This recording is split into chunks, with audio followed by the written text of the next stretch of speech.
So hello everyone and good evening सभी को। उम्मीद करता हूँ मेरी वॉइस प्रॉपर आ रही होगी सभी तक। एक बार कंफर्म कर देंगे।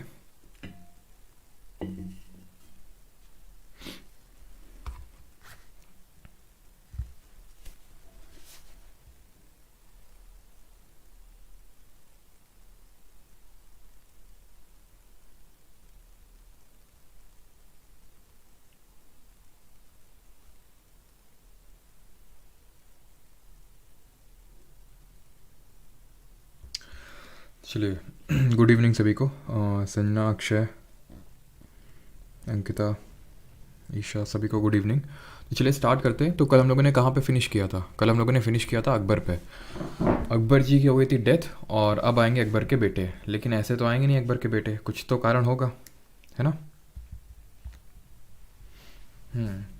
तो कुछ तो कारण होगा। जो जहांगीर आए, कैसे आए जहांगीर, वो भी थोड़ा सा देखना पड़ेगा।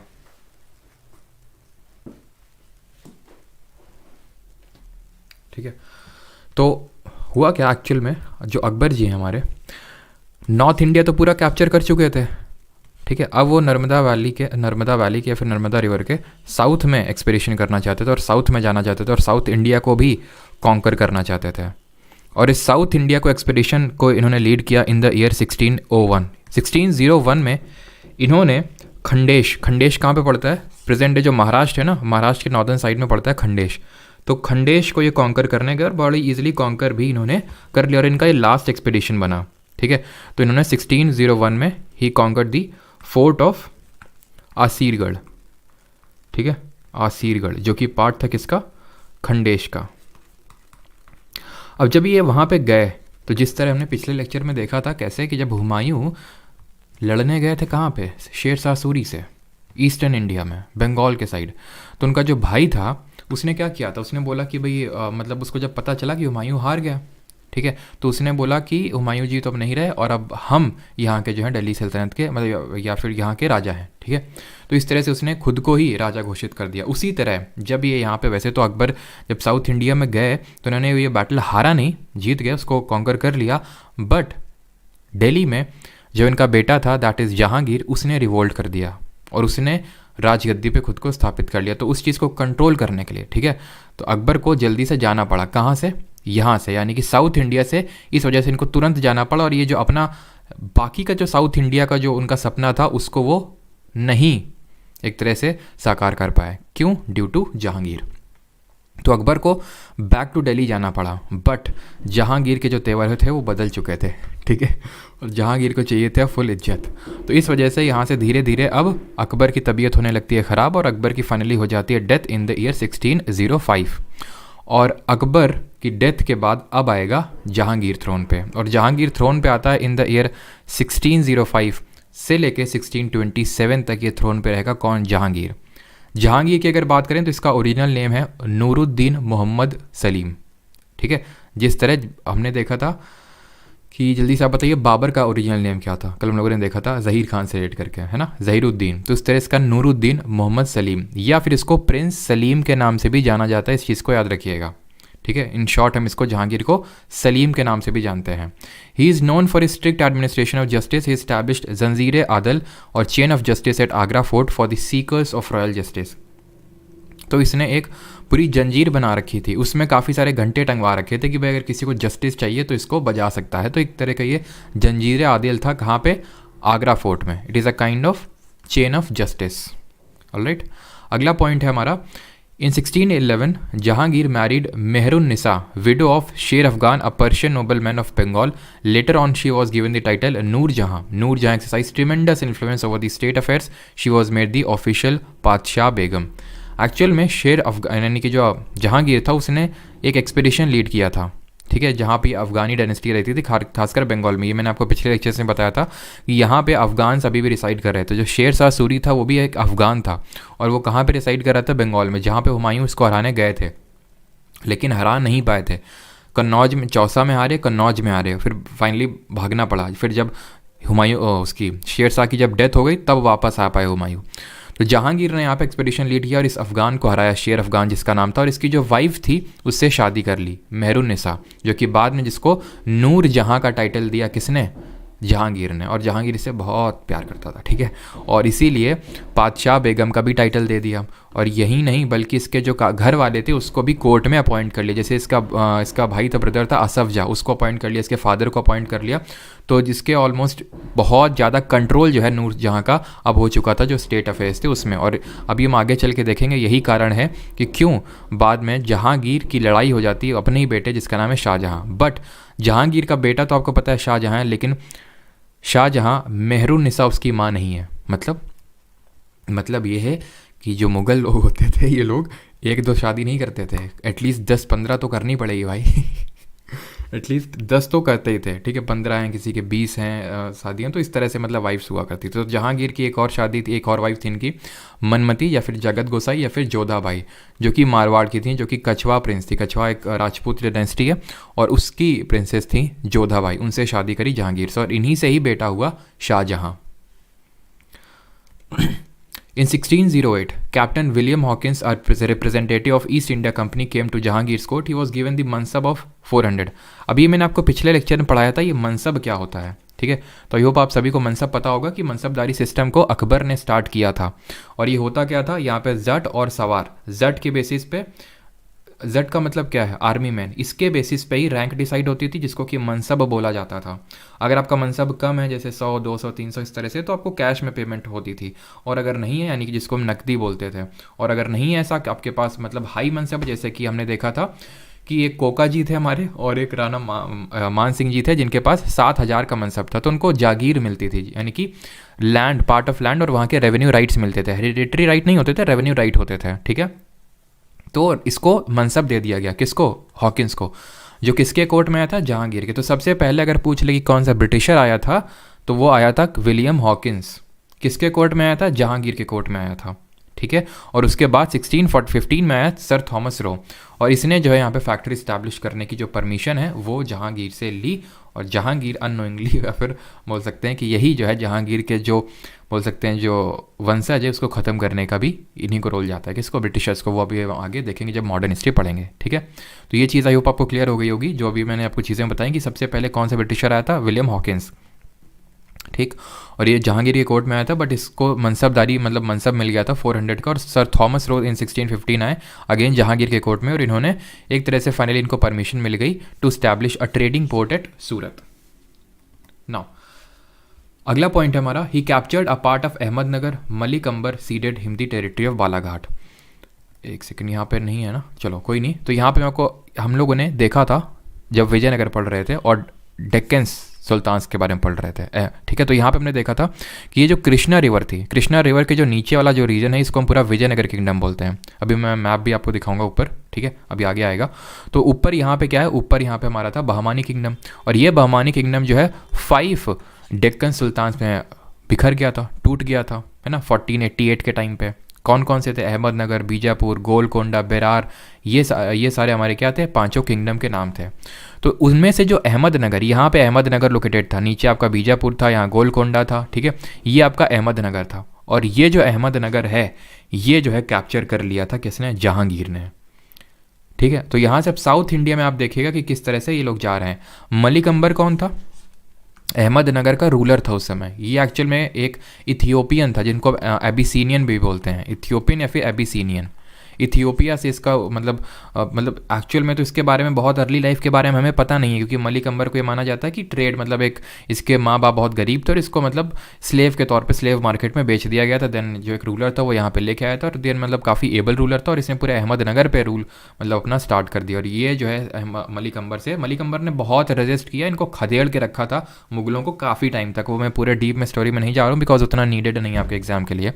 तो मतलब इनको खदेड़ के रखा था काफ़ी टाइम में, बट आखिरकार जहांगीर ने थोड़ा मराठाओं से बना के, क्योंकि यहाँ पे इस टाइम पे मराठा रहते थे और मराठा का बड़ा बोलबाला रहता था। यहाँ पे जितने भी 5 किंगडम थे सभी चाहते थे कि उनकी टेरिटरी में या फिर उनके किंगडम में मराठा का रोल रहे, बिकॉज मराठास बहुत ही एबल फाइटर्स हुआ करते थे, मतलब बहुत ही स्विफ्टली अपना जो है टारगेट चेंज करते थे और बहुत ही एजाइल एक तरह से इनकी मिलिट्री हुआ करती थी मराठास की। तो मलिक अंबर ने भी इनको अपॉइंट कर रखा था, बट धीरे धीरे जैसे इनकी पोजीशन ग्रो होती गई तो वैसे इनमें एरोगेंस बढ़ता गया मलिक अंबर में, और ये चीज़ जहांगीर को रियलाइज़ हुई और उसने मराठास के साथ जो है थोड़ा सा अलायंस बना के इनको हराया। किसको? मलिक अंबर को। एक्चुअल में इनको कंबाइंड आर्मी को हराया है, जो बीजापुर, गोलकोंडा और ये अहमदनगर हैं जो हमने देखा था, जिन्होंने मिलकर तालीकोटा 1565 में विजयनगर को हराया था, यही तीनों को इसने हराया जहांगीर ने। लेकिन एक्चुअल में क्योंकि अंबर ये मतलब मेन तो लीडर रही थे, तो इनको जो है हारना पड़ा, और ये हार के चुप नहीं बैठे, फिर से लड़े और फिर से हराया तीनों को जहांगीर ने।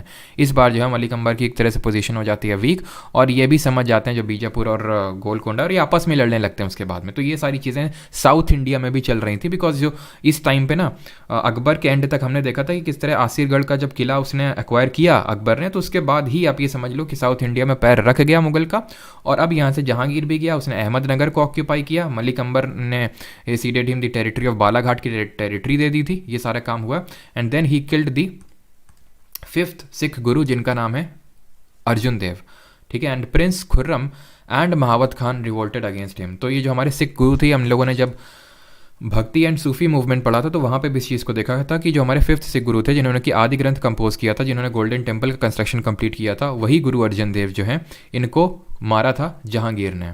क्यों मारा था? क्योंकि इनका जो एक बेटा था खुसरो, ठीक है, खुर्रम नहीं, प्रिंस खुर्रम तो शाहजहाँ है, ठीक है, शाहजहाँ ही प्रिंस खुर्रम है, वो हम आगे देखेंगे।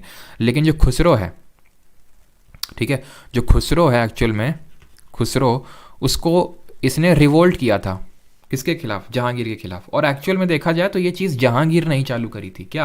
कि अपने ही फादर के खिलाफ रिवोल्ट करना। और ये चीज़ बाद में बहुत डेडली प्रूव होती है मुगल किंगडम के लिए, बिकॉज इससे ये होता है कि वही ना, जब घर में आपस में लड़ाई होगी तो कोई तीसरा बंदा फ़ायदा उठाता है, और वही तीसरा बंदा जो है नोबिलिटी होती थी जो कोर्ट में, उसने फ़ायदा उठाया उस चीज़ का। बिकॉज जहांगीर ने अपने पहले फादर अकबर के अगेंस्ट रिवोल्ट किया था, तभी साउथ इंडिया से भाग के आना पड़ा था इनको हमने देखा था भी अकबर को। उसी तरह वही चीज़ इनके भी बेटों ने करी, और वो आगे कंटिन्यू रहेगी। तो खुसरो खान को शरण दे दी किसने? अर्जुन देव ने। तो इस चीज़ से चिढ़ के जहांगीर ने इनको मरवा डाला। Prince Khurram and Mahabat Khan revolted against him. अभी प्रिंस खुर्रम और महावत खान कौन है? प्रिंस खुर्रम कोई और नहीं, शाहजहाँ है, ठीक है। और एक्चुअल में ये जो मैं बोल रहा हूँ साउथ इंडिया में जो जहांगीर के टाइम पे हुआ, वो इन्हीं दोनों ने ही किया। किसने? प्रिंस खुर्रम यानी कि शाहजहाँ, और जो दूसरा हमारा महावत खान, इन्हीं दोनों ने, ठीक है। महावत खान कौन था? मिलिट्री कमांडर था इनका जहांगीर का। इन्होंने ही साउथ इंडिया में जो है ये सारी चीज़ें कैप्चर करी थी। तो शाहजहाँ को काफ़ी अच्छे से पता था साउथ इंडिया वगैरह के बारे में, और जहांगीर तो वहाँ पे बैठे थे नूरजहाँ के साथ, ठीक है। और नूरजहाँ धीरे धीरे इंटरनल अफेयर्स में प्ले कर रही थी। वो नहीं चाहती थी कि शाहजहाँ दिल्ली आए और शाहजहाँ जो है थ्रोन पे बैठे, बिकॉज एक तरह से देखें तो शाहजहाँ उसका लड़का नहीं है। शाहजहाँ किसका लड़का? जोधा बाई, जो हमने देखा, जो कछवा प्रिंस है, ठीक है। तो महावत खान कौन है? उनका। तो महावत खान और इन दोनों ने रिवोल्ट किया। बट फाइनली क्या होता है कि चलो ये देख लेते हैं, he wrote his memoirs Tuzuke Jahangir, जिससे हमने देखा था कल कि बाबर ने पर्शियन लैंग्वेज में तुजुके बाबरी लिखी थी। और ज़रा मुझे ये बताइए कि उसको किस टर्किश में लिखी थी उसने तुजुके बाबरी, जिसको पर्शियन में किसने कन्वर्ट किया था? बताइए जल्दी से, जिसको हम बाबर नामा के नाम से जानते हैं। तो ये पर्शियन में ही लिखी थी। तुजुके बाबरी तो लिखी गई थी टर्किश लैंग्वेज में, बट तुजुके जहांगीर ये पर्शियन लैंग्वेज में ही लिखी गई, तो इसको कन्वर्ट करने की ज़रूरत नहीं, because Persian he court language हुआ करती थी मुगल्स के उस टाइम पे। ही वॉज बरीड इन लाहौर। तो हमने देखा था क्या? हमने ये देखा था कि बाबर कहाँ बरी हुआ था? काबुल में, अकबर आगरा में, ठीक है, सिकंदरा में, और जहांगीर लाहौर में, ठीक है। तो एक अफगानिस्तान, एक इंडिया और एक पाकिस्तान। अभी आगे देखेंगे कौन कहाँ पे हुआ, ठीक है। तो अब जहांगीर की डेथ के बाद जो प्रिंस खुर्रम है, दैट इज़ अ शाहजहाँ, वो आता है थ्रोन पे, और उसने भी रिवोल्ट किया कायदे से। इनको भी पहले साइड किया शाहजहाँ को, जहांगीर को। और सिर्फ ना इनको साइड किया, बल्कि जो जो भी उसको लगा कि नोबिलिटी में ये थ्रोन में आने के काबिल हो सकता है, जैसे शाहजहाँ के भाई, उनके भाई के लड़के, शाहजहाँ के ही भाई मतलब जहांगीर के और बेटे, उन सब को एक दिन ही, ये माना जाता है, बोला जाता है, और ये जो ट्रू भी है, एक दिन ही टंगवा दिया था। वैसे मेरा मतलब है मरवा दिया था, टंगवा के, फांसी मतलब वो करवा दी थी शाहजहाँ ने सबको, जितने मतलब जहांगीर के भाई थे। अब सोच सकते हो कि कितनी कितनी तो शादियां करते थे लोग, तो कितने बेटे होंगे इनके। वो सारे बेटों को, मैंने अपने भाइयों को एक तरह से बोल सकते हैं, जहांगीर के भाइयों को, उनके भाई के बेटों को, तो उन सबको जो है लटवा दिया इसने, ताकि इसके थ्रोन पे जरा सा भी कोई आँच ना आए। हिज मदर्स नेम वॉज जगत गोसाई। अभी हमने देखा था वो नहीं थी नूरजहाँ नहीं थी, जगत गोसाई इसकी माँ का नाम था, ठीक। He was best known for his Deccan and foreign policies के लिए मतलब जाना जाता था, बिकॉज अभी हमने देखा ये जो डेक्कन में जो भी जहांगीर के टाइम पे हुआ वो शाहजहाँ ने ही किया था, 3 years after his accession his beloved wife Mumtaz Mahal, इनकी डेथ हो गई थी। इसकी वाइफ थी मुमताज़ महल, जिसका ओरिजिनल नेम था अर्जुमांड बानो, और 1631 में इसकी डेथ हो जाती है। और ताजमहल जो है उसी की याद में बनवाता है, ये सभी को पता है। 1632 से लेके 53 तक ये इतने कार्यकाल में बनता है। थोड़ा सा अगर आप ये याद रख पाएंगे, अगर मैं ईयर की बात करूँ, आप में से काफ़ी लोगों की क्वेश्चन होगी कि सर हमें क्या ईयर एग्जैक्टली याद रखने हैं।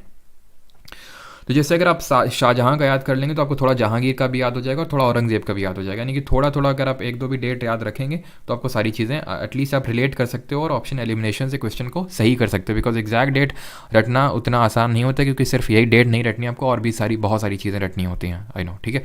तो 1632 में ही डिफीटेड पोर्तुगीज़ को हराया इसने, और इन 1637 ही एनेक्स्ड अहमदनगर। तो अगर हम बात करें अभी जो अभी हम पीछे देख रहे थे, जो मलिक अंबर था, उसने भी पूरी तरह से अहमदनगर सीड नहीं किया था। अगर हमने पीछे यहाँ पे आपने देखा होगा इस चीज़ को कि उसने पूरी तरह से सीड नहीं किया था, उसने सिर्फ बालाघाट की जो टेरिटरी उसको सीड किया था। अब यहाँ पे जो अहमदनगर है वो पूरी तरह से कंट्रोल में आ जाता है शाहजहाँ के। तो ईयर यहाँ पे याद रखिएगा, इन विच ईयर 1637, 1628 में थ्रोन पे आता है।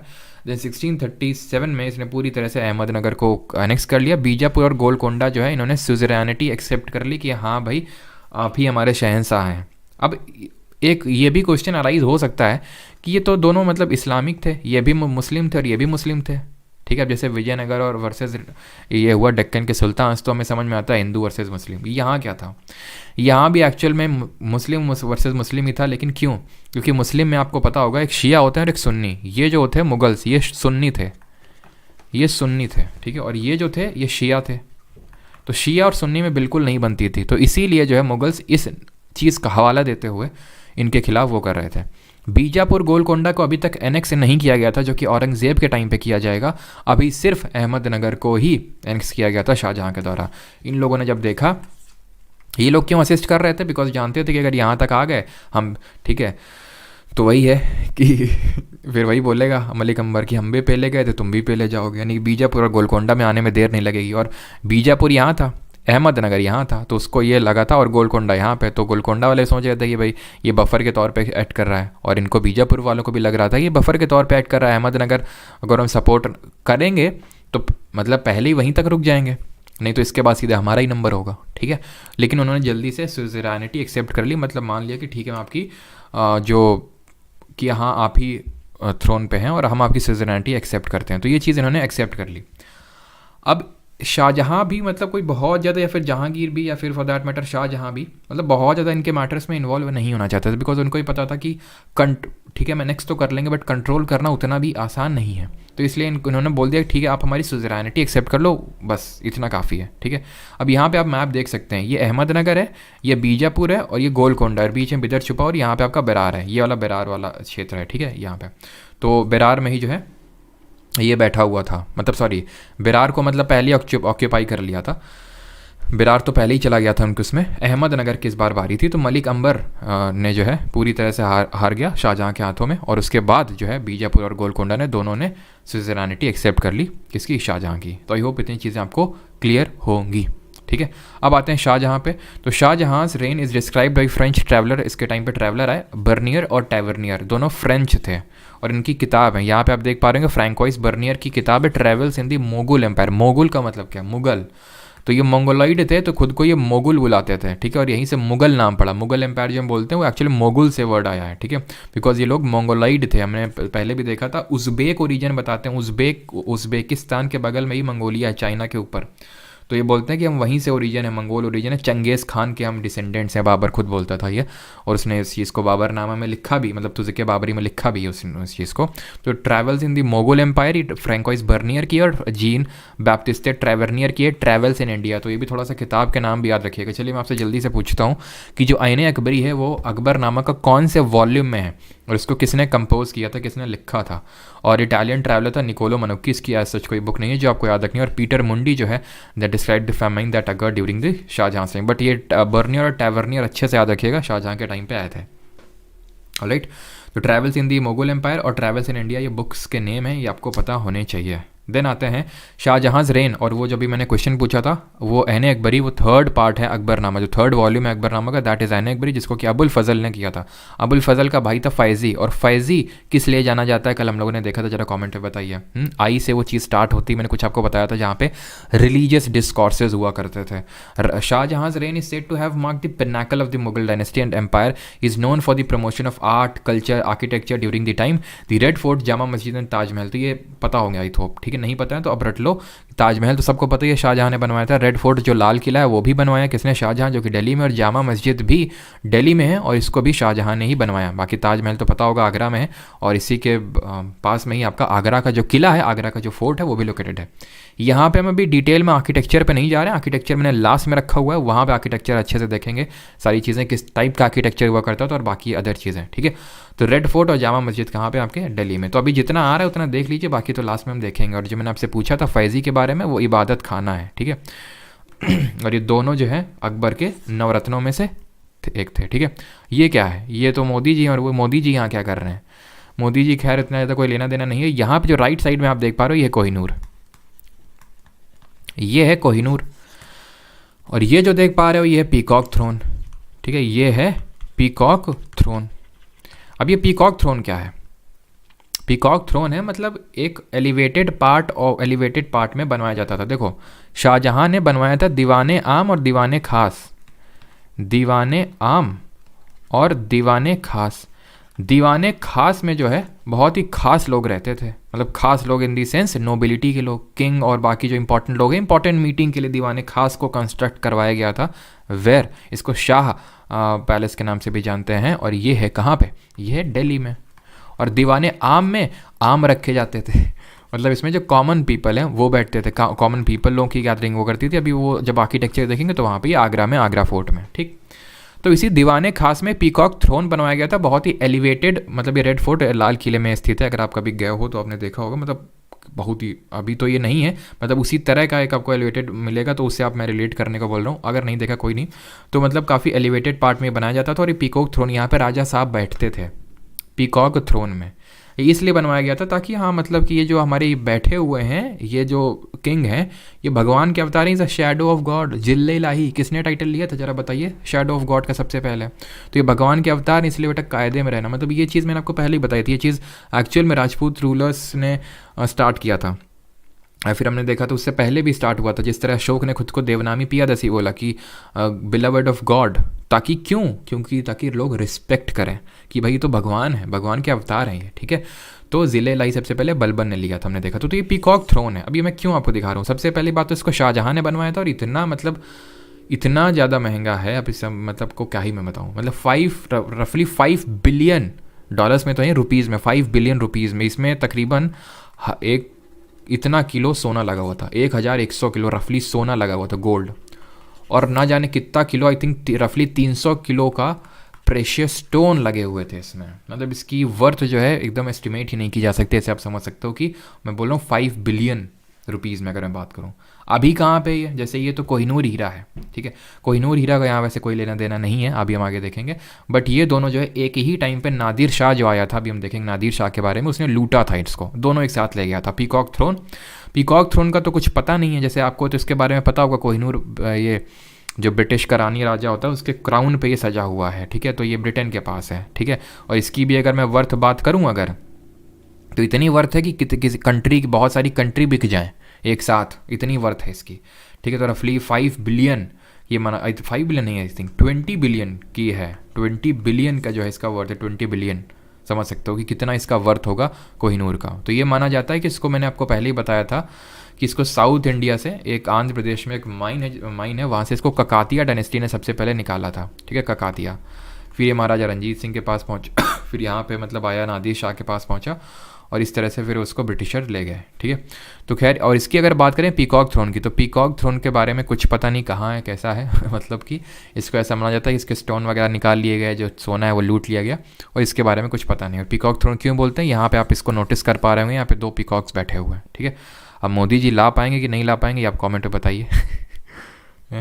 चलिए आगे बढ़ते हैं। खैर शाहजहाँ के बारे में, Shahjahan failing health set off the war of succession among his four sons in 1657. Aurangzeb emerged the victor who crowned himself in July 1658. Shahjahan was imprisoned by his son Aurangzeb in Agra fort, where he died in captivity in 1666. He was buried at Taj.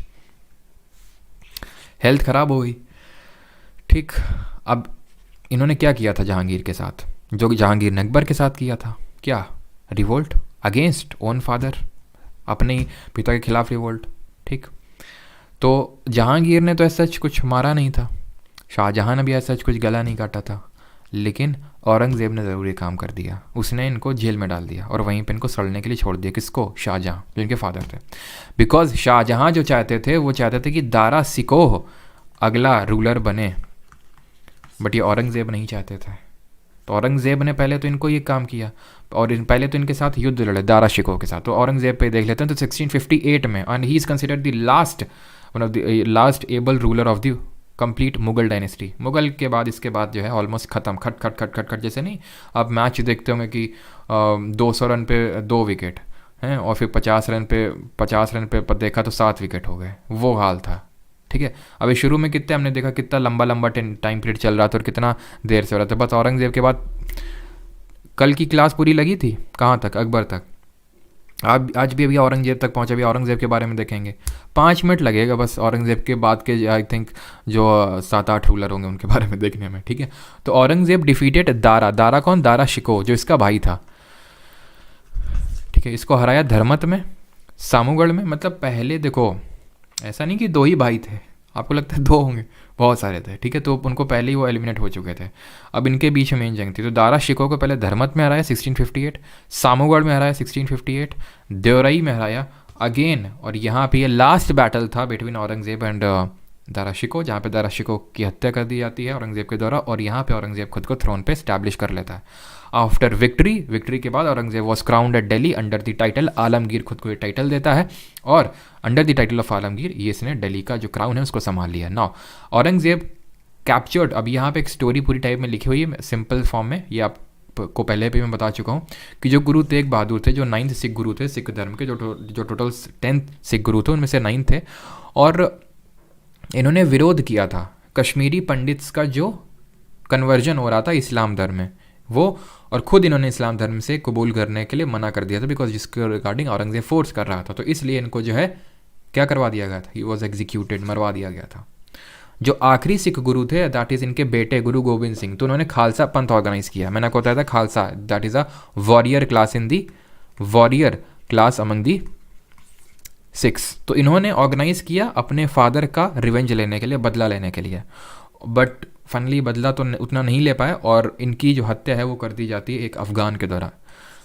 Aurangzeb ने तो नहीं करी, एक अफ़गान ने इनकी हत्या कर दी थी, इनको असैसिनेट कर लिया था 1708 में। देन अब ऐसा नहीं है, ये लास्ट सिख गुरु थे गुरु गोबिंद सिंह। इसके बाद इन्होंने अपॉइंट किया था एक तरह से खुद का सक्सेसर बंदा बहादुर। ये कोई मतलब सिख गुरु के तौर पे हम नहीं बोलते इनको, बट हाँ इनके ट्रस्टेड डिसाइपल थे गुरु गोबिंद सिंह। तो इन्होंने जो है finally he was named as Banda Bahadur भाई, मतलब इनको बंदा बहादुर का नेम इन्होंने दिया था। तो इन्होंने जो है वॉर कंटिन्यू रखा अगेंस्ट दी मुगल्स, बस इतना हमें ध्यान रखना है इनके रिगार्डिंग। देन ये मतलब हिंदी में लिखा हुआ, अगर आप देखना चाहें तो पॉज करके। During the first 23 years of his rule Aurangzeb concentrated on north India. ये नॉर्थ इंडिया में कंसंट्रेट इसका 23 साल तक रहा कि कैसे इसकी जो पोजीशन है उसको कंसोलिडेट किया जाए और कैसे यहाँ से जो इन्वेजन हो रहा है उनको रोके जाए, ठीक है। बट अब यहाँ से टर्निंग पॉइंट आने वाला था ना सिर्फ औरंगजेब के करियर में बल्कि पूरे मुगल एम्पायर के करियर में। क्यों? अब इसका ध्यान गया कहाँ पे? साउथ इंडिया में, कि चलो साउथ इंडिया चलते हैं। उस टाइम पे यहाँ रूल था मराठा का, इसकी बदकिस्मती थी। इसको लगा कि ठीक है जाएंगे, एनेक्स करके आ जाएंगे, लेकिन गए तो, लेकिन वापस कभी नहीं आ पाए। क्यों? क्योंकि यहाँ बैठे थे कौन? शिवाजी द ग्रेट, ठीक है, छत्रपति शिवाजी यहाँ बैठे हुए थे और ये कभी वहाँ से लौट नहीं पाया। और उसका मेन रीज़न छत्रपति शिवाजी ही थे, नाक में दम करके रखे हुए थे इसके। क्योंकि अगर आपको यहाँ नीचे जाना है तो पहले मराठा से तो लड़ो, बिकॉज जब तक ये 23 साल में यहाँ पे अपनी पोजीशन को सिक्योर कर रहे थे, एक्चुअल में शाहजहाँ जब ये ऑक्यूपाई किया था इसने, क्या अहमदनगर, पीछे बताए थे तुम्हें अभी, ठीक।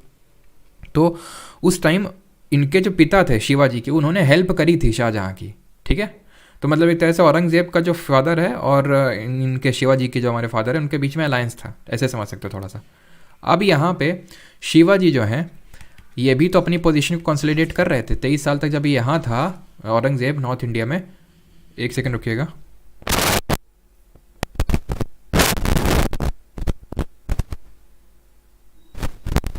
चले, तो यहाँ पे जब नॉर्थ इंडिया में था औरंगज़ेब, ठीक है, तो उसी टाइम पे शिवाजी साउथ इंडिया में थे, अपनी पोजीशन को कंसोलिडेट कर रहे थे। और अब यहाँ पे मैं बहुत ज़्यादा लंबी चौड़ी स्टोरीज़ में तो नहीं जा रहा हूँ कि इस तरह से मतलब क्या क्या हुआ, नहीं तो उसमें बहुत ज़्यादा टाइम लगेगा और उसमें ऐसा कोई इंपॉर्टेंट फैक्ट नहीं है जो आपके एग्जाम पर्सपेक्टिव से इंपॉर्टेंट हो। एक स्टोरी आप यहाँ पे समझ सकते हैं और इस चीज़ का अंदाज़ा लगाने के लिए कितने शिवाजी हमारे एबल वन ऑफ दी मतलब कितने गजब के रूलर थे, ठीक है।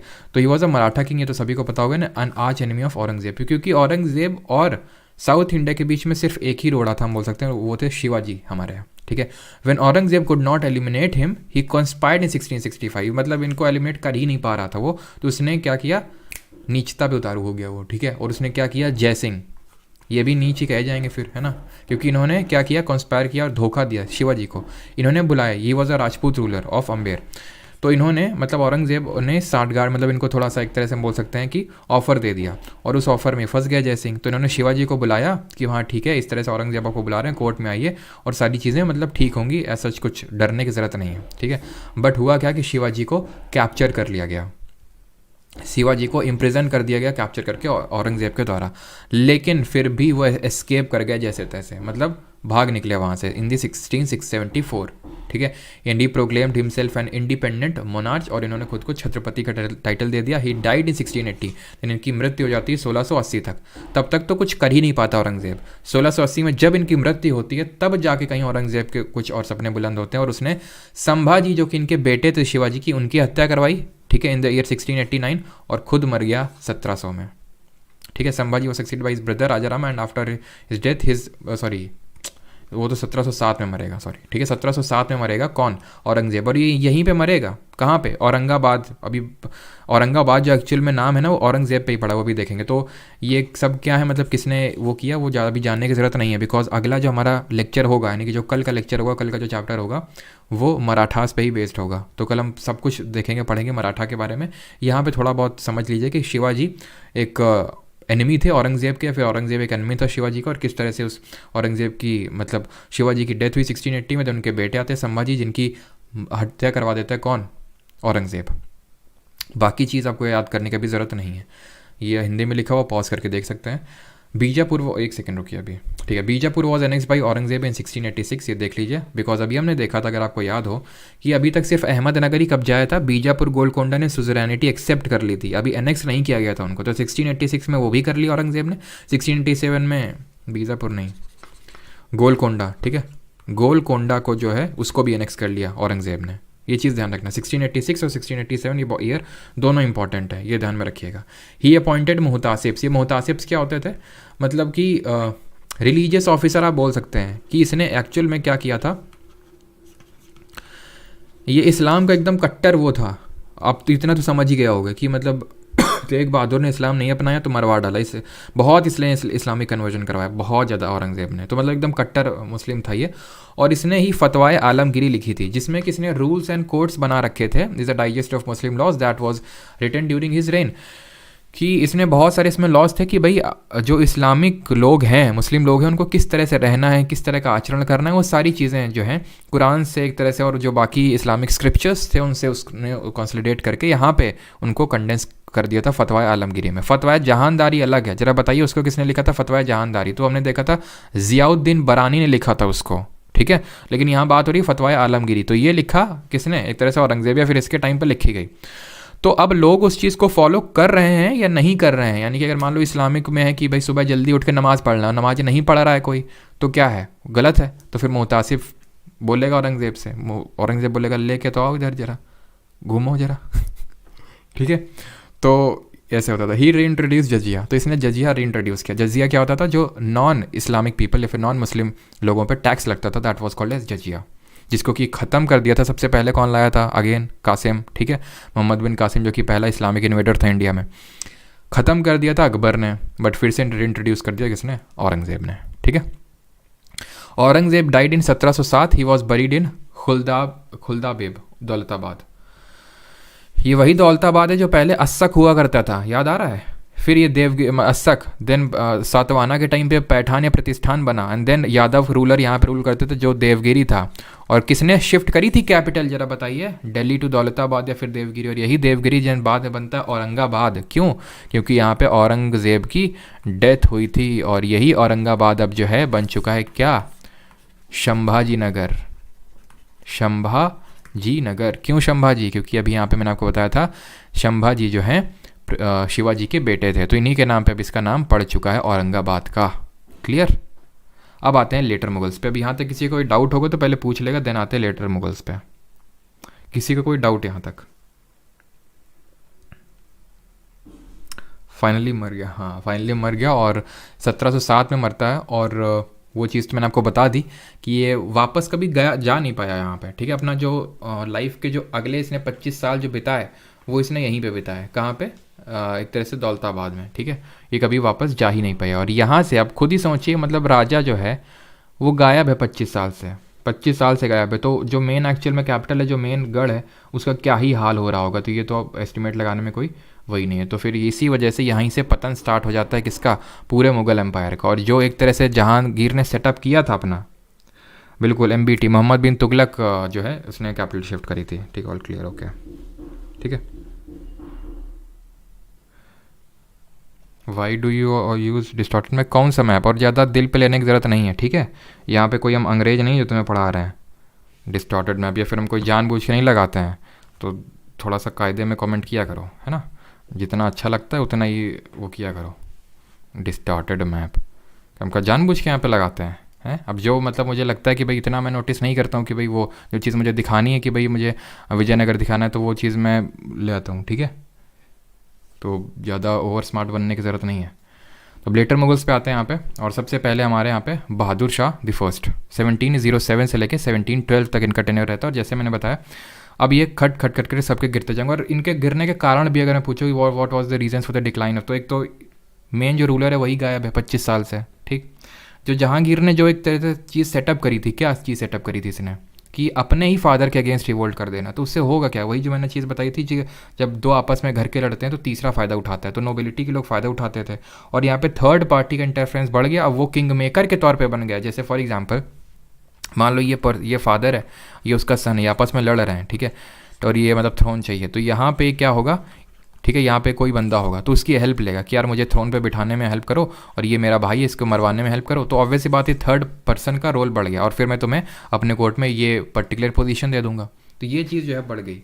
प्लस यहाँ पे नादिर शाह का इन्वेजन भी होता है 1739 में, तो उसकी वजह से भी फॉरेन इन्वेजन की वजह भी एक यहाँ पे रीज़न रहा कि कैसे जो है मुगल डायनेस्टी कैसे कैसे धीरे धीरे पतन की ओर बढ़ती गई। बट है ये कि हमें कोई आंसर तो लिखना नहीं है डिस्क्रिप्टिव फॉर्म में, तो उतना मैंने यहाँ पे कोई चीज़ इंक्लूड नहीं करी है, बट बेसिक मैंने आपको चीज़ें बता दी।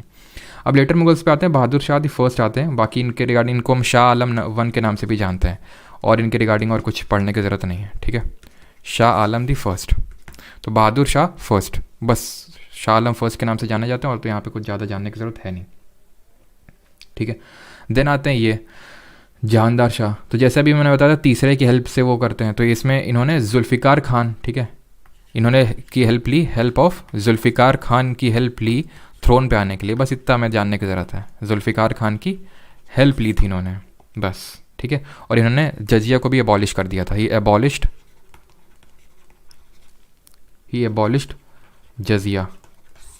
ठीक, देन आते हैं अगले रूलर पे, एंड दैट इज़ फारुखसियार। ये थोड़ा सा इंपॉर्टेंट हो जाता है फारुखसियार, क्यों? क्योंकि ये इसको थ्रोन पे लाने के लिए सैयद ब्रदर्स ने, जिनको हम किंग मेकर्स के नाम से जानते हैं, उनकी हेल्प ली इसने। देखना है, मतलब हेल्प अब सबकी ली जा रही है, हेल्प ऑफ सैयद ब्रदर्स, जिनको कि एक्चुअल में आना ही चाहिए था थ्रोन पे, तो वो अब हेल्प ले रहे हैं किसी की। ठीक है, सैयद ब्रदर्स के बारे में आगे भी पढ़ेंगे, बट सैयद ब्रदर्स दो भाई थे, अब्दौली खान और हुसैन खान, उन्होंने इसको हेल्प से इसको बिठाया, और इन्होंने ही सैयद ब्रदर ने इसको फिर बाद में मरवाया भी। किसको? मराठा की हेल्प से लेके, मराठास की हेल्प लेके फारुखसियार को मरवाया भी। जब फारुखसियार को ये लगा, या फिर सैयद ब्रदर्स को ये लगा कि ये तो हमारे अकॉर्डिंग चल ही नहीं रहा, बिकॉज फारुखसियार ने बोला था हमको बनवाओ, हम तुमको इंपॉर्टेंट पोजीशन देंगे, दी भी। उसके बाद इनको ये लगा सैयद ब्रदर्स को अब उस हिसाब से चल नहीं रहा, फारुखसियार को लगा ये कुछ ज़्यादा ही कंट्रोल कर रहे हैं, और सैयद ब्रदर्स को लगा कि ये तो हमारे हाथ से छूटता जा रहा है, तो इसको मरवा के अब किसी और को बिठाने का टाइम आ गया। तो ये सैयद ब्रदर्स को किंग मेकर्स बोला जाता था। देन आता है अहमद शाह। ठीक है, तो अहमद शाह अब्दाली जो है, इसके अगर बारे में बात करें तो अहमद शाह एक तरह से सॉरी, मोहम्मद शाह ना ये, एक सेकेंड, इसमें अहमद शाह होना चाहिए था इसके बाद। चलो इसको अहमद शाह करो, ठीक है। इसको मैंने नोटिस ही नहीं किया, यहाँ पे मोहम्मद शाह लिखा हुआ है, ये अहमद शाह होगा, ठीक है। तो ये इसका रूल रहा 17। ओके ओके ओके, ठीक है। ये तो अभी इसके बाद मोहम्मद शाह ही आएगा। ऑलराइट ऑलराइट ऑलराइट, ठीक। मोहम्मद शाह, ये टेन्योर आपका 1719 से लेके 1748 तक मोहम्मद शाह ही रहा था, ठीक है। ऑलराइट, ठीक है। तो इस टाइम पे नादिर शाह का इन्वेजन हुआ था। ओके ठीक है, नादिर शाह का इस टाइम पे इन्वेजन हुआ था। नादिर शाह कौन है? अभी हमने देखा था वही जो कोहिनूर का हीरा ले गया और पीकॉक थ्रोन ले गया। इसने इन्वेजन किया था 1739 में, 1639 में इसने इन्वेजन किया था। और अहमद शाह अब्दाली ने भी इन्वेजन किया था आगे, ठीक है। अहमद शाह अब्दाली, इसके बाद इसका इन्वेजन होता है और उसने खुद को यहाँ पे थ्रोन पे बिठा लिया था। अहमद शाह अब्दाली ने इन्वेजन करके खुद को यहाँ पे थ्रोन पे बिठा लिया था, ठीक है। और इसके बारे में ये चीज़ बस इतना ही हमें जानने की ज़रूरत है। नादिर शाह ने 1739 में इन्वेजन किया था और पीकॉक थ्रोन और जो कोहिनूर है उसको लेके गया था, लूट के ले गया था, ठीक है। 1739 में ईयर पता होना चाहिए यहाँ पे। आलमगीर दी सेकंड आते हैं यहाँ पे, और आलमगीर सेकंड की अगर बात करें तो इसमें भी हमें ऐसा कुछ जानने की ज़रूरत है नहीं। देन आते हैं शाह आलम टू, इनको मॉडर्न हिस्ट्री में भी पढ़ेंगे। शाह आलम टू के टाइम पे कुछ इंपॉर्टेंट चीज़ें होती हैं। And then Akbar the second आते हैं, जिन्होंने राजा राम मोहन रॉय को राजा का टाइटल दिया था, ये मॉडर्न हिस्ट्री में पढ़ेंगे। एंड देन लास्ट सबसे आते हैं और वो हैं बहादुर शाह दी सेकंड। और 1857 का जो रिवोल्ट होता है, जिसको हम फर्स्ट वॉर ऑफ इंडिपेंडेंस के नाम से भी जानते हैं, जो हम मॉडर्न हिस्ट्री में पढ़ेंगे, उस वॉर के बाद जो है इनको रंगून भेज दिया जाता है एज इम्प्रिजन, और वहाँ पे जेल में डाल दिया जाता है। रंगून कहाँ पे? जो प्रेजेंट डे म्यांमार में पड़ता है, तो इनको वहीं भेज दिया जाता है और वहीं पे हो जाती है इनकी डेथ। तो ये लास्ट मुगल रूलर थे बहादुर शाह टू। तो आप देख सकते हैं कितने बैक टू बैक 2 3, ठीक है। एक तो ये हमारी ये 1 2 3 4 5 6 7 8 9, ठीक है। तो 9 तो हमने कितने बैक टू बैक देख लिया। और उनके रिगार्डिंग बस जितनी मैंने चीज़ लिखी सिर्फ उतना जानने की ज़रूरत है। किसने अबॉलिश किया जजिया, थोड़ी चीज़ें कौन किसकी उससे हेल्प से आया। इनमें से फारूक सियार थोड़ा सा ज़्यादा इंपॉर्टेंट हो जाता है बिकॉज सैयद ब्रदर की हेल्प से आया था। और बाकी जब मॉडर्न हिस्ट्री वहाँ मैं आपको स्टार्ट करूँगा तो वहाँ पढ़ाऊँगा किस तरह से इसने गोल्डन फरमान इशू किया था। अभी गोल्डन फरमान किसको? ब्रिटिशर्स को, कि भाई आप से हम टैक्स नहीं वो लेंगे, टैक्स कर नहीं लेंगे और आप आराम से ट्रेड कर सकते हो। बंगाल वाला जो रीजन है वहाँ पे, वो हम बाद में देखेंगे जब मैं आपको मॉडर्न हिस्ट्री स्टार्ट कराऊंगा। तो इसीलिए वो चीज़ मैंने यहाँ पे नहीं बताई। मोहम्मद शाह का एक टाइटल था रंगीला, ये बस ध्यान रखना। रंगीला क्यों? क्योंकि ये थोड़ा सा समझ सकते हैं रंगीले टाइप थे, है ना। तो मतलब गाना वाना सुनना और बाकी चीज़ें में ज़्यादा इंटरेस्ट था इनका, मोहम्मद शाह का। तो इनको मोहम्मद शाह रंगीला के नाम से भी जानते हैं। अब यहाँ पर हम आते हैं किस पे? एडमिनिस्ट्रेशन पे। तो एडमिनिस्ट्रेशन की अगर हम बात करें तो बहुत सारी चीज़ें एडमिनिस्ट्रेशन को लेके मैंने आपको कल भी बताई थी, जो कि था मनसबदारी सिस्टम। उसको मैं रिपीट नहीं करने वाला हूँ।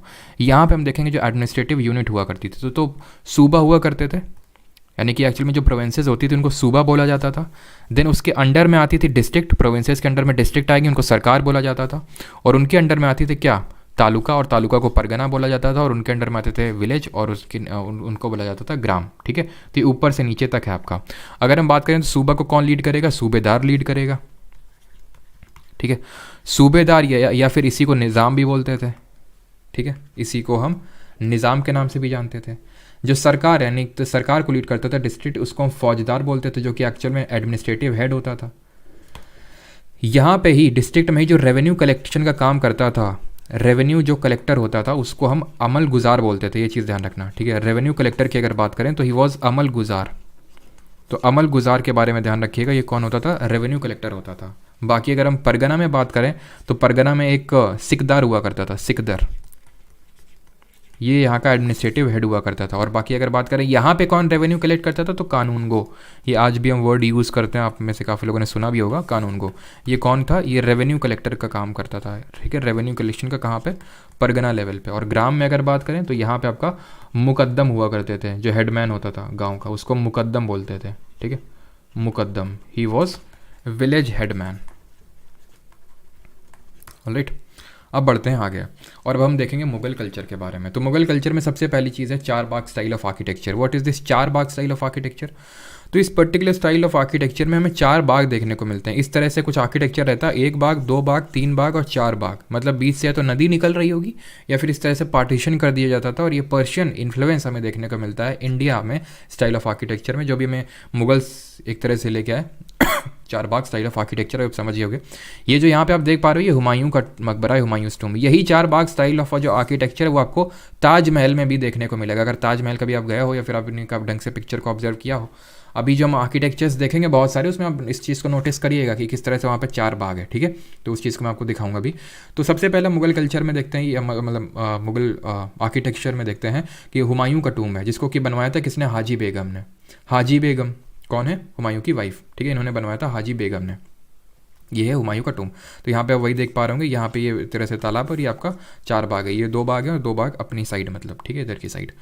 देन आते हैं ये Buland Darwaza, built after Gujarat victory, form the main entrance to Fatehpur Sikri. ये कल देखे थे कि ये किसने बनवाया था, इसको अकबर ने बनवाया था आफ्टर जब गुजरात की विक्ट्री हो गई थी। और फतेहपुर सीकरी का निर्माण उन्होंने करवाया था क्योंकि इनका बेटा नहीं हो रहा था अकबर के। तो जब चिश्ती जी ने बोला कि भाई हम तुमको मतलब वरदान देते हैं एक तरह से कि हाँ तुम्हारा बेटा होगा, तो जब जहांगीर हो गया बेटा तो फतेहपुर सीकरी का जो सिटी उसका निर्माण स्टार्ट करा। और बुलंद दरवाजा जो है एंट्रेंस है इस फतेहपुर सीकरी का, जो उन्होंने गुजरात में विक्ट्री के बाद बनवाया था, किसने, अकबर ने, ठीक है। आगे बढ़ते हैं और अगला है हमारा Salim Chishti tomb, रीडन in marble by Jahangir. तो हमने देखा था जो शेख सलीम चिश्ती जिन्होंने वरदान दिया था कि भाई जहांगीर का जन्म होगा, तो चिश्ती की जो टूम्ब है वो अकबर नहीं बनवाई थी आगरा में, बट इसको रीडन किया गया था इन मार्बल बाई जहांगीर। ये आप देख सकते हैं, इसको मार्बल की एक तरह से वो नक्काशी की गई थी by the Jahangir. And is the first Mughal building in pure marble. Palace of Birbal और पैलेस ऑफ जो तानसेन है, जो कि one of the Navratnas of the Akbar के कोर्ट में थे, वो उनका भी जो पैलेस है वो यहीं पे बना हुआ है। तो इसको मतलब एक तरह से बनवाया तो अकबर ने था, बट इसको रीडन इन दी मार्बल करवाया था जहांगीर ने। देन आते हैं Jahangir built Moti Masjid in Lahore and his mausoleum at Shahdara Lahore. तो शाहदरा लाहौर में इसका मौसोलियम है। तो पीछे पहले ही देखे थे कि बाबर का कहाँ पे थे, बाबर का फिर से रिकॉल करते हैं। बाबर का कहाँ पे, काबुल में, अफगानिस्तान में। देन हुमायूं का दिल्ली में है। देन अकबर का आगरा में है ना। उसके बाद अकबर का देख लिया, यहाँ पे है। शाहजहाँ का भी आगरा में है। औरंगज़ेब का कहाँ पे है, आपका ये दौलताबाद, जो कि भी प्रेजेंट में शंभाजी नगर है, ठीक है। तो अब ये चीज़ ध्यान रखना, मोती मस्जिद एक नहीं था, मोती मस्जिद लाहौर में भी है, दिल्ली में भी है और आगरा में भी है। लाहौर में जो है ये बनवाई थी जहांगीर ने मोती मस्जिद। अभी देखेंगे जो दिल्ली में है वो बनवाई थी औरंगज़ेब ने। तो अभी एक एक करके देखते हैं उसको, ठीक है। तो ये है आपका Moti Masjid in Lahore and his mausoleum at Shahdara, ठीक है। ये लाहौर में आपको देखने को मिलेगा Moti Masjid. Some of the important buildings by Shahjahan at Agra और मोती मस्जिद। आ गया मोती मस्जिद, तो ये आगरा वाला मोती मस्जिद है। आगरा वाला, लाहौर वाला कहाँ, जहाँ पे लाहौर किसका मौसोलियम है, जहांगीर का। यहाँ पे किसने बनवाया, आगरा में शाहजहाँ ने, जहाँ पे उसका ताजमहल है। और दिल्ली में किसने बनवाया, औरंगज़ेब ने। यहाँ पे खास महल है, खास महल कौन सा, वही दीवाने खास। कहाँ पे ये दीवाने खास आपको देखने को मिलेगा दिल्ली में, और दीवाने आम देखने को मिलेगा आगरा में। कहाँ पे, ये वहीं देखने को मिलेगा ताजमहल, और ताजमहल के पास ही मुसलमान बुर्ज भी देखने को मिलेगा। भी देखेंगे Jasmine Palace where he spent his last year in captivity. तो यहाँ पे आप देखिए सबसे पहले मोती मस्जिद जो शाहजहाँ ने बनवाई, ये मोती मस्जिद हो गई उसकी। खास और शाह महल की, जिसको खास महल या फिर शाह महल या फिर वही आपका दीवाने खास है, यहीं पे पीकॉक थ्रोन होता था। ये रेड फोर्ट में था, ठीक है, रेड फोर्ट में है ये, ठीक। और दीवाने आम की बात करें तो वो कहाँ पे, ये दीवाने आम आपका ये ताजमहल के पास है। ताजमहल के पास ही आपका आगरा का किला है, ठीक है, fort of Agra, Agra fort. वहीं पे मुसज्जम जो भी मैंने आपको दिखाया था, अभी आगे देखेंगे उसकी पिक्चर। और वहीं पे दीवाने आम भी है, ठीक है, दीवाने आम। या मतलब ये कॉमन जो लोग थे उनकी जो गैदरिंग होती थी, दैट वाज कॉल्ड एज दीवाने आम। और जहाँ पे नोबिलिटी के लोग गैदर करते थे, दैट वाज कॉल्ड एज दीवाने खास। तो ये दीवाने आम हो गया हमारा, ठीक है। देन आते हैं ये हमारा मुसमान बुर्ज है ये आप कुछ नोटिस कर पा रहे हैं क्या, ये जल्दी से बताइए कमेंट में। और ये जो यहाँ पे आप देख पा रहे हैं ऑक्टागोनल शेप का था ये, दैट इज़ मुसमान बुर्ज। और ये आपका ताजमहल इसी के पास में ये है, ठीक है। देन आते हैं मुगल कल्चर, और ये है औरंगज़ेब की building, only building by Aurangzeb in the red fort में बात अगर हम करें तो दैट इज़ मोती मस्जिद बनवाई थी। तो मोती मस्जिद इन कहाँ बनवाई, दिल्ली में औरंगज़ेब ने। आई अगेन रिपीट, लाहौर में जहांगीर ने, शाहजहाँ ने आगरा में, और दिल्ली में औरंगज़ेब ने बनवाई। एंड ये है आपका बीबी का मकबरा, ये आपका बीबी का मकबरा जो कहाँ पे है, जरा कोई अगर बताना चाहे तो। Only monument by Aurangzeb in memory of his wife. तो उसकी वाइफ का नाम था रबिया उद्दारा, तो उसकी याद में इसने बनवाया था, ठीक है। किसकी याद में, रबिया उद्दारा। और इसका अगर दूसरा नाम भी बताना चाहें, व्हाट अबाउट, अब किसी का कुछ डाउट होगा तो पूछ लेगा। आई थिंक कुछ लोगों के डाउट यहाँ पे थे।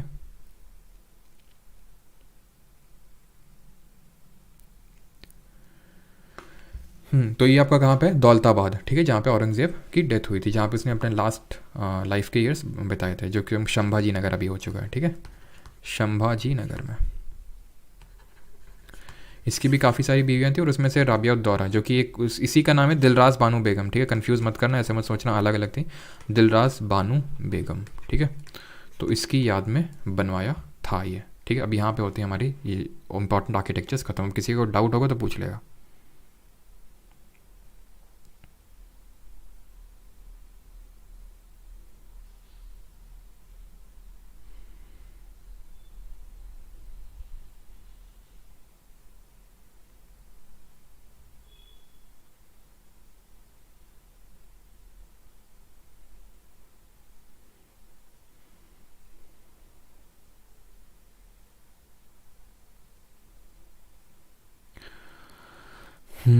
सर हाँ बिल्कुल श्रेया शर्मा, अप्रैल तक कोर्स हो जाएगा फॉर श्योर। सर इसकी पीडीएफ कहाँ मिलेगी? आरती ठाकुर, ये पेड बैच की क्लासेस हैं, तो जो लोगों ने एनरोल कर रखा है उनको नोट्स वगैरह मिलते हैं। अब ऐसा मत फील करिएगा कि डिस्क्रिमिनेशन कर रहे हैं। एक्चुअल में मतलब ये क्लासेस तो मुझे एप्लीकेशन पे लेनी चाहिए, जो यहाँ पे मैं लाइव फ्री में कर रहा हूँ, ताकि जिन लोग नहीं ले सकते हैं बैच तो वो यहाँ से कर सकते हैं। सर आपकी क्वेश्चन इससे रिलेटेड पूछो है ना, महिला मित्र है और ये पुरुष मित्र है। नादिर शाह वॉज पर्शियन, ठीक है, ये जो अफशारिद डायनेस्टी थी उससे बिलोंग करता था, ठीक है। ये मतलब पर्शियन से मेरा मतलब है ईरान, जो अभी प्रेजेंट है ईरान है, वहाँ से आया था ये, ठीक है। चलिए आगे बढ़ते हैं और अभी हम आते हैं किस पे, अभी आते हैं क्वेश्चंस पे, ठीक है। तो कल हम लोगों ने 50 क्वेश्चंस तक कर लिए थे and we have to start from the 51। So who among the following issued Mahzarnama in 1579? जल्दी से बताइए।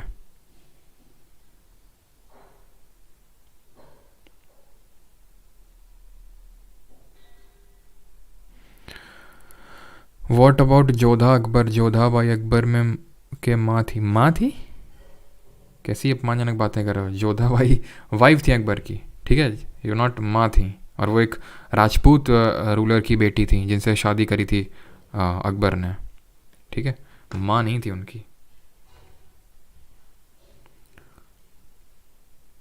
चलिए अभी सभी लोग क्वेश्चंस का आंसर देंगे। अब आई थिंक कोई डाउट नहीं है, इधर उधर के बस बातें हो रही हैं। तो महजरनामा, तो महजरनामा जो है किसने इशू किया था? ये अकबर ने इशू किया था, ठीक है।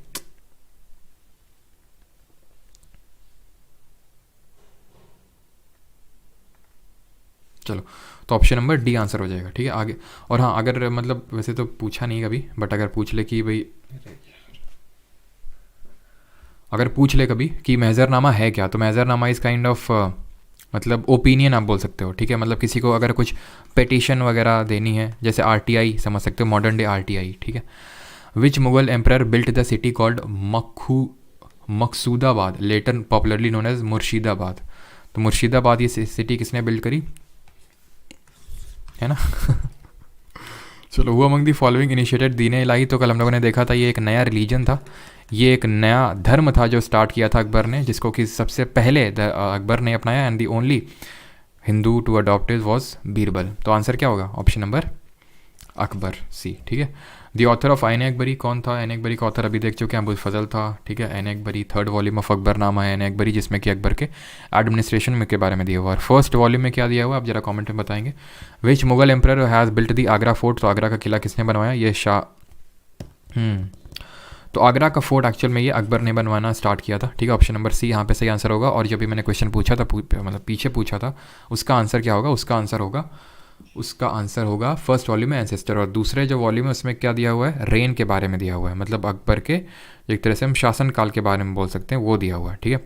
अगला क्वेश्चन है हमारा कि द टर्म जाट और sawar are related to which of the following?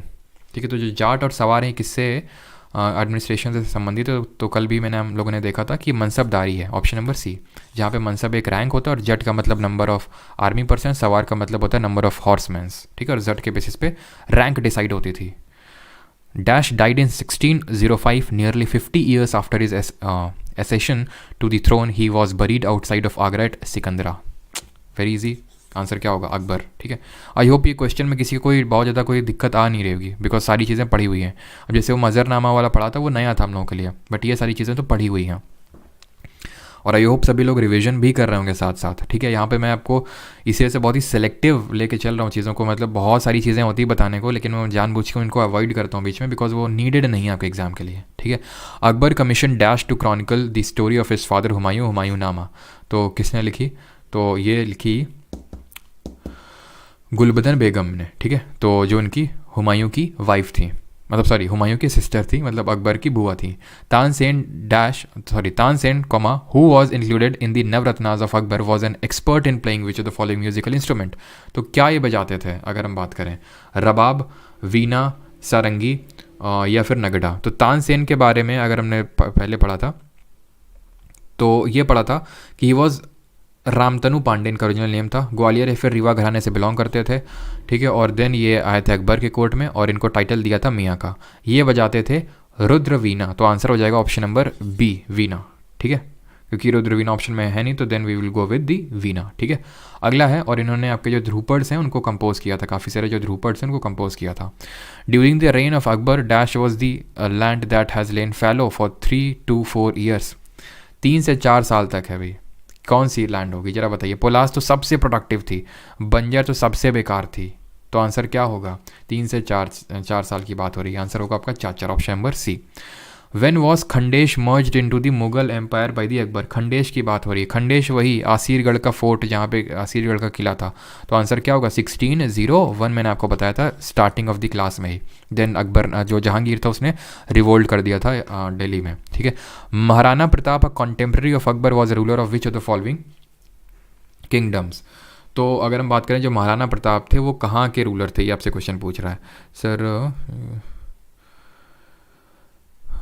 नहीं, वो चीज़ उसमें एप्लीकेशन पे ही होगी। ठीक है, तो महाराणा प्रताप की अगर बात करें तो निम्नलिखित में से किस राज्य के थे? तो ये मेवाड़ के राजा थे, ऑप्शन नंबर सी यहाँ पे सही आंसर होगा। ठीक है, जो कि सिसोदिया रूलर थे और जिन्होंने कि गिव अप नहीं किया था अकबर के खिलाफ।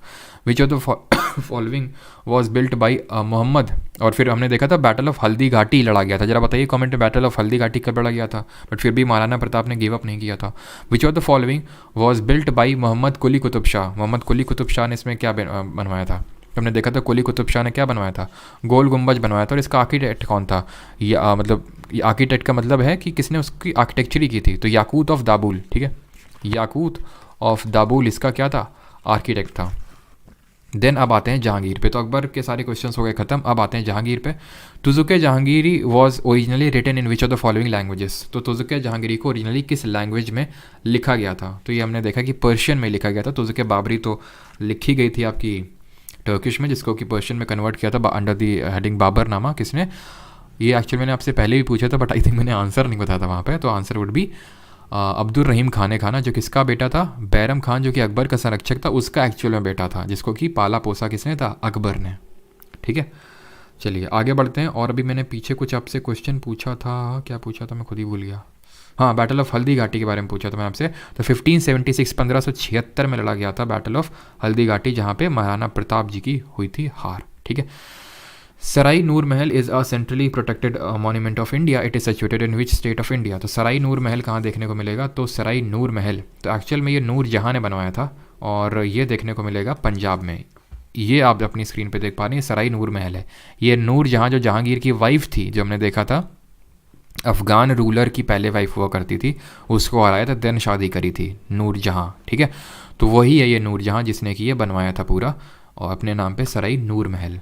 देन है मेहरुन निसा मैरिड एम्परर जहांगीर। तो वही मेहरुन निसा नूर जहाँ, इसने कब शादी करी थी? किससे? जहांगीर से। तो जहांगीर से अगर हम देखें तो शादी तो जहांगीर 1605 में आए थे थ्रोन पे, और इन्होंने शादी करी थी, if I am not wrong, Jahangir है ना, 1611 में करी थी। ठीक है, 1611 में, ऑप्शन नंबर सी यहाँ पे सही आंसर होगा। ठीक है, 1611, हाँ, बिकॉज 1605 में तो थ्रोन पे आया था और 1620 तो काफ़ी लेट हो जाएगा। ठीक है, 1611 में किया था। Sorry. In which year did prince Salim ascend the Mughal throne. तो प्रिंस सलीम कौन है? ये कोई और नहीं बल्कि जहांगीर ही है, ये हमने देखा था। तो इसने कब असेंड किया था? 1605 में, option number B. The tomb of Itimad ud Daula inlaid with pitra dura decoration is located at इतिमद ud Daula. इतिमद ud Daula की अगर बात करें, ये है ये जो इत्मीनुद्दौला दौला है ये आपको आगरा में ही देखने को मिलेगा, और ये माना जाता है कि इसको भी बनवाया था किसने, इसको भी बनवाया था नूरजहाँ ने, बट अपनी फादर की याद में, अपने पिता की याद में। नूरजहाँ ने अपने पिता की याद में बनवाया था इसको, ठीक, जो कि एक्चुअल में अकबर के कोर्ट में ही सर्व करता था। इसका भाई भी असफ जहाँ भी, और इसका जो फादर था वो भी, ठीक है। तो ये आगरा में ही है, और इसको थोड़ा सा ताजमहल का थोड़ा सा कॉपी माना जाता है, ताजमहल का ड्राफ्ट माना जाता है। Captain Hawkins and sir Thomas Roe visited India in the reign of, तो इन्होंने कब विजिट किया था, किसके टाइम पे? तो हॉकिंस हमने देखा था, हॉकिंस इसने 1605 के टाइम पे विजिट किया था, और इसने 1608 के टाइम पे विजिट किया था। जो सर थॉमस रो था उसने 1615 में विजिट किया था, ठीक है, 1615 में इसने विजिट किया था, ठीक है, और इसने 1608 में विजिट किया था। तो जहांगीर के टाइम पे option number C. Akbar was succeeded by son Salim who took the title of meaning conqueror of the world. तो क्या टाइटल लिया था? तो सन ने क्या टाइटल लिया था जहांगीर ने? तो इसने लिया था जहांगीर, सिंपल, ठीक है, यानी पूरे जहां का मतलब रूलर है ये। The East India Company sent, वही सेम क्वेश्चन आ रहे हैं, किसके अंडर में? जहांगीर, ठीक है। अब आते हैं हमारे Shahjahan, the lover of architect, है ना।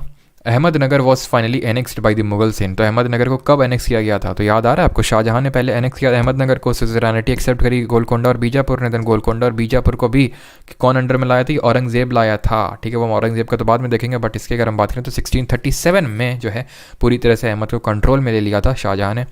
Who among the following is credited, CHSL 2022 का क्वेश्चन है, Who among the following is credited with the building Delhi's Lal Qila, red fort किसने बनवाया? तो बहुत आसान सा क्वेश्चन है, शाहजहां, ठीक है। Who among the following had written the book Char Chaman during the reign of Shahjahan describing the Mughal nobility? तो चार चमन किसने लिखा?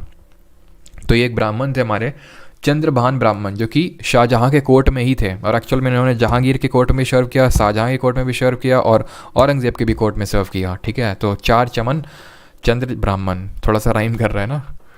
चलो 76, who among the following had been given the title of Sultan Buland Iqbal by Shahjahan? तो ये टाइटल किस को दिया था शाहजहां ने? सुल्तान बुलंद इकबाल, ये टाइटल दिया था शाहजहां ने अपने बेटे औरंगजेब को, नहीं दारा शिकोह को। ऑप्शन नंबर सी, थोड़ा सा ज़्यादा करीब था शाहजहां के, और इसी वजह से शाहजहां चाहते थे दारा शिकोह ही उनका अगला सक्सेसर बने।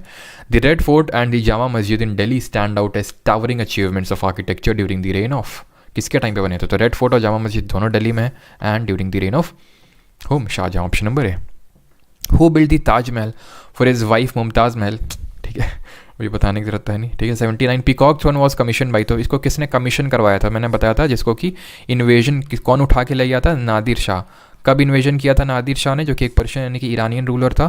तो सबसे पहले बात तो इसको शाहजहां ने कमीशन किया था, और नादिर शाह का जो इन्वेजन हुआ था वो 1739 में हुआ था, 1739 में।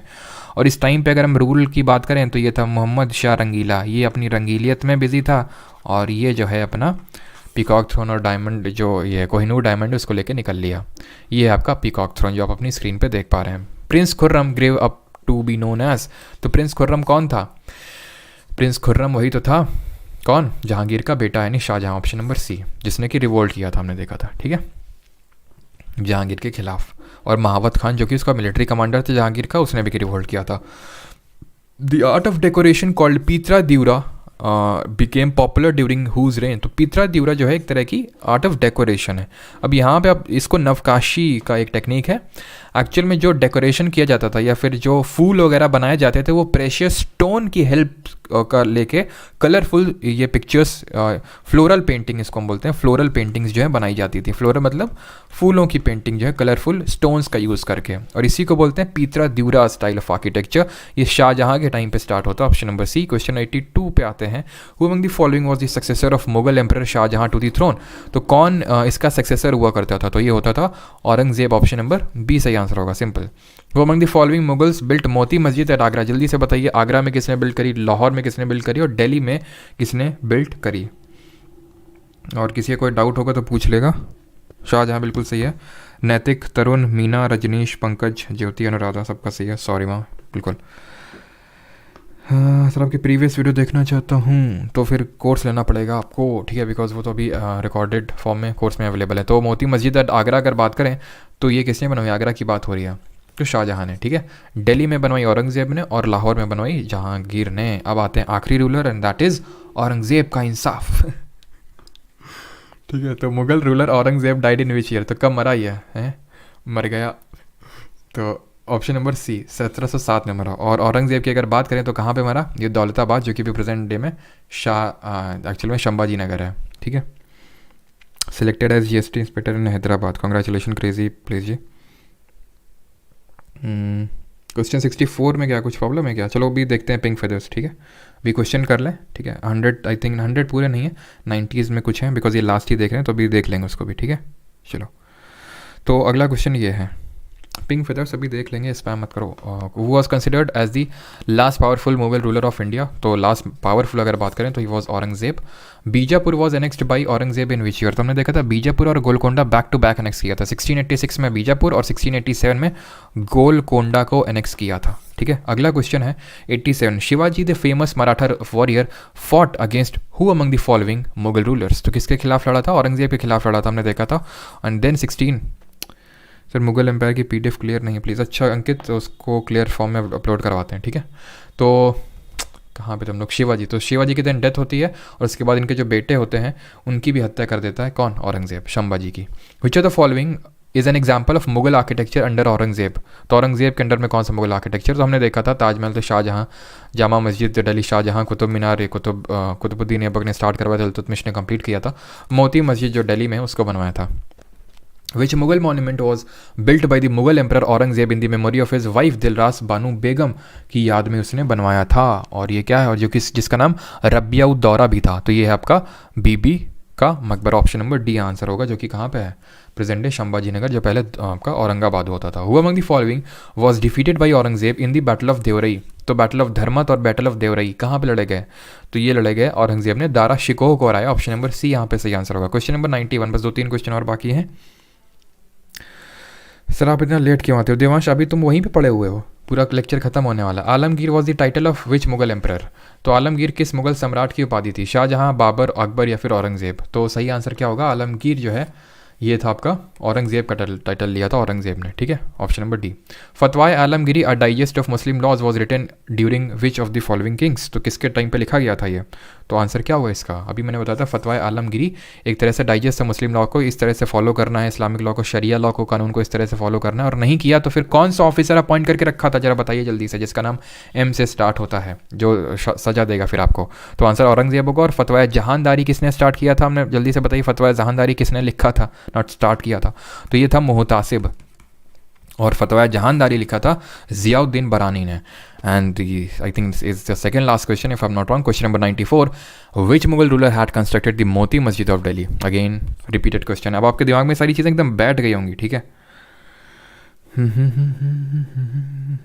चलो 95, वो हैड बिल्ट दी बादशाही मस्जिद इन लाहौर, तो बादशाही मस्जिद, ये ध्यान रखना, ये नहीं पढ़ा हम लोगों ने, तो लाहौर में बादशाही मस्जिद ये औरंगजेब ने ही बनवाई थी, बादशाही मस्जिद। कुछ क्वेश्चन पूछा था क्या मैंने पीछे? मुहतासिब बता दिया था। ठीक, who among the following Mughal emperors was called दरवेश और जिंदा फ़कीर?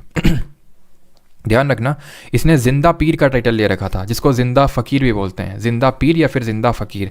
इसका मतलब क्या होता है? ये मैंने लिखवाया था कि नहीं? वहाँ पे नहीं लिखवाया था तो इसको नोट कर लेना, पता नहीं मैंने लिखा तो था। अब जो आप लोग बोलते हो ना, अभी पूछ रहे थे सर इतना टाइम क्यों लग जाता है, लेट क्यों आते हैं, तो वो इसी में लग जाता है। ठीक है, एक तो वो पीपीटीज बनाने और सारी चीज़ें कि भाई कितना कम से कम चीज़ें हों, ठीक है, उसको सारी चीज़ें ऑर्गेनाइज करने में, है ना, क्योंकि जितना स्मूथ चीज़ें लगती हैं उतना होंगी नहीं अगर मैं सारी चीज़ों के साथ पीपीटी के साथ नहीं आऊँगा। ठीक है, आपको भी एक तरह बहुत जो चीज़ें 1 घंटे में हो रही हैं वो चीज़ 2 घंटे लेंगी। ठीक है, तो जिंदा पीर की अगर हम बात करें तो he was none other than, मतलब इसका मतलब क्या होता था? लिविंग सेंट, जिंदा। अब मतलब मैंने काफ़ी सर्च किया किसने बोला इसको, मतलब लिविंग सेंट, और वो भी सेंट, पीर कौन था वो जिसने इसको पीर बोला है? ठीक है, इसकी हरकतें तो नहीं लगती पीर वाली। और बाकी इसका मतलब एक्चुअल में किसका ये था कि सिंपल लाइफ जीता था, high thinking and simple life in the sense कि ये एकदम ना हंसना कोर्ट में, ना म्यूज़िक का इसने बंद करवा रखा था, हिंदू फेस्टिवल बंद करवा रखे थे, सब इसने बंद करवा रखा था, एकदम सीरियस होकर रहना। The Mughal empire reach its greatest extent during the, simple हमें पता है लास्ट रूलर कौन था, ये औरंगजेब है ना। क्या 100 रुपया हो 100 रुपया दिया है, द मैथ मैटर्स। कुछ आपकी डिमांड हो तो बताइए कुछ नाचना गाना हो तो बताओ 100 रुपया है, आज तो तुमने दिल खुश कर दिया, क्या बात है। अब ये नहीं पूछो क्या कीजिएगा इन 100 रुपयों का, है?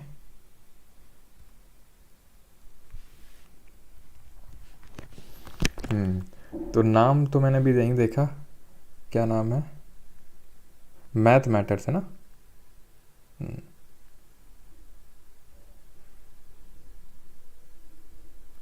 हम्म। चलो, तो ये इसमें डाउट है, which of the 64 which of the following was build by Mohammad के लिए? ओके ओके ओके, ठीक ठीक ठीक ठीक ठीक ठीक।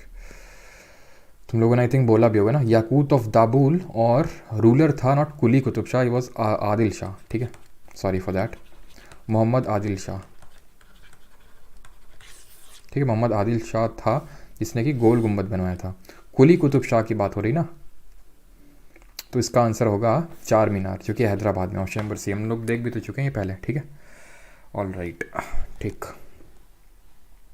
बुलंद दरवाज़ा तो देख चुके, जो एंट्रेंस है फतेहपुर सीकरी का अकबर ने बनवाया, जामा मस्जिद दिल्ली में शाहजहाँ ने बनवाया, गोल गुम्बद आपका आदिल शाह ने बनवाया था, ठीक है ठीक है, और चार मीनार आपका हैदराबाद में कुली कुतुब शाह ने, ऑलराइट।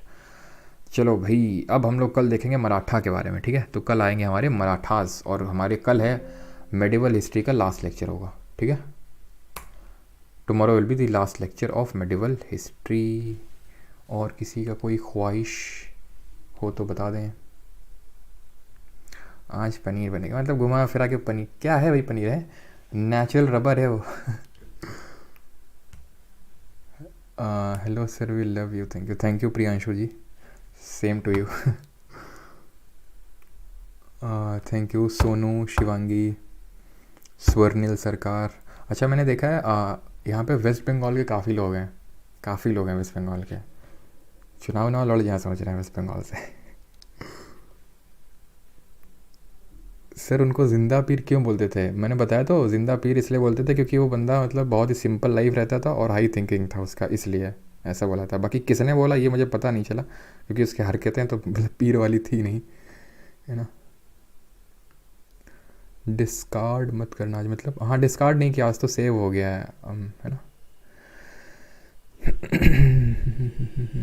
सर, अनारकली का नहीं, अनारकली के बारे में जानना है, इसके बारे में तो फिर यूट्यूब पे सर्च कर सकते हो, काफ़ी अच्छी अच्छी स्टोरीज़ मिल जाएंगी।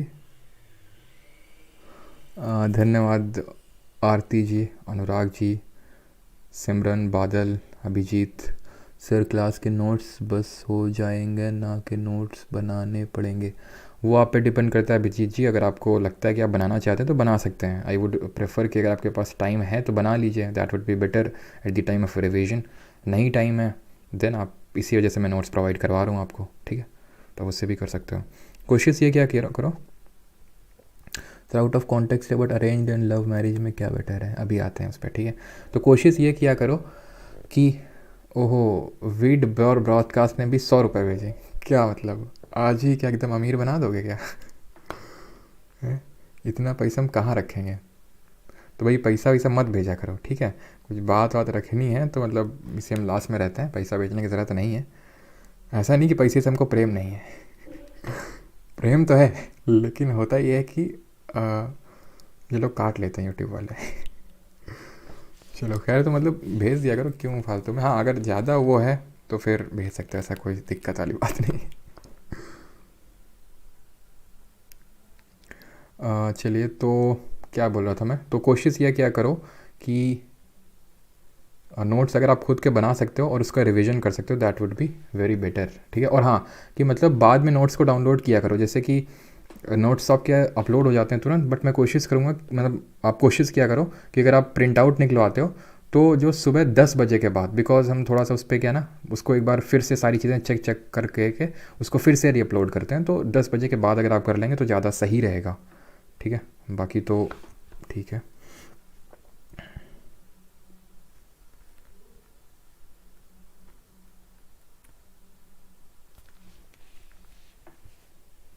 दोनों, सॉरी,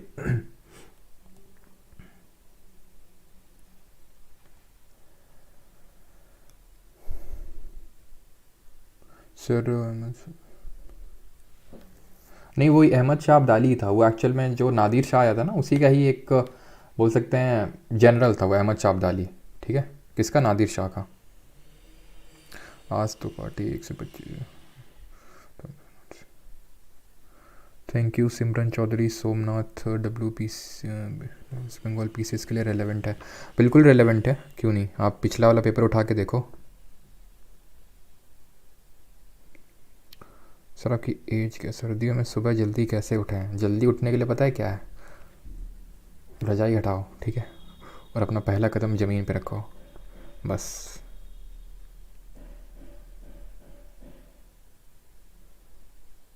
हद होती है, पता नहीं होती कि नहीं होती है। चलो, धन्यवाद सभी को। बाकी मिलते हैं कल at the same time with the Marathas. PDF में डाल दूंगा, है ना। चलिए। सर वॉज मीर बहार। मीर बहार कौन होता था? मीर बहार आपका एक तरह से इम्पॉर्टेंट नहीं है आपके एग्ज़ाम के लिए, मतलब एक तरह से जो बंदा जुरिस्डिक्शन वगैरह संभालता था वो होता था ये मीर बहार, है ना। एक तरह से जो जुरिस्डिक्शन संभालता, जैसे मुतासिब मैंने बताया था ना, मुतासिब, वैसा टाइप आप समझ सकते हो, ठीक है।